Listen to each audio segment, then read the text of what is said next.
भारत के महान दार्शनिक ओशो ने कहा था कि राजनीति चतुर लोगों का खेल है जिस पर मूर्ख लोग दिन भर चर्चा करते हैं। ये बात मैं क्यों कह रहा हूँ आपको आगे समझ में आ जाएगा। गौरव वल्लभ का आपने नाम सुना होगा। तेज तर्रार प्रवक्ता रहे हैं कांग्रेस के, अब वो बीजेपी में शामिल हो चुके हैं।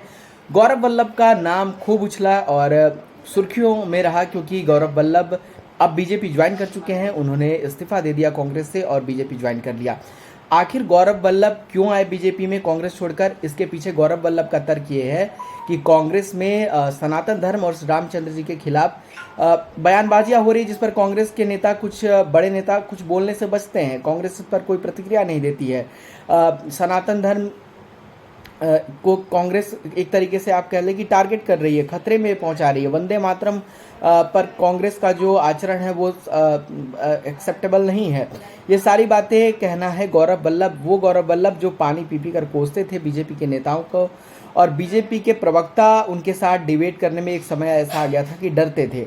वो गौरव वल्लभ अब जागे हैं और उनकी नींद टूट गई है, क्योंकि अब उन्हें लगता है 2024 के चुनाव के महज कुछ दिनों पहले अब उन्हें लग रहा है कि देश में सनातन की संस्कृति जो है वो कांग्रेस के कारण खतरे में है, और वो जो है इसकी रक्षा कर सकते हैं बीजेपी में आकर।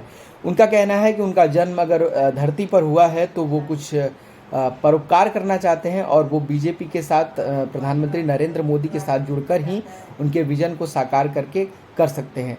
तो गौरव वल्लभ की नींद तो अब खुली है और उन्हें ये समझ में आ गया है कि कांग्रेस जो है वो नाइंसाफ़ी कर रही है देश के साथ, और अब वो उसके साथ नहीं रहना चाहते हैं।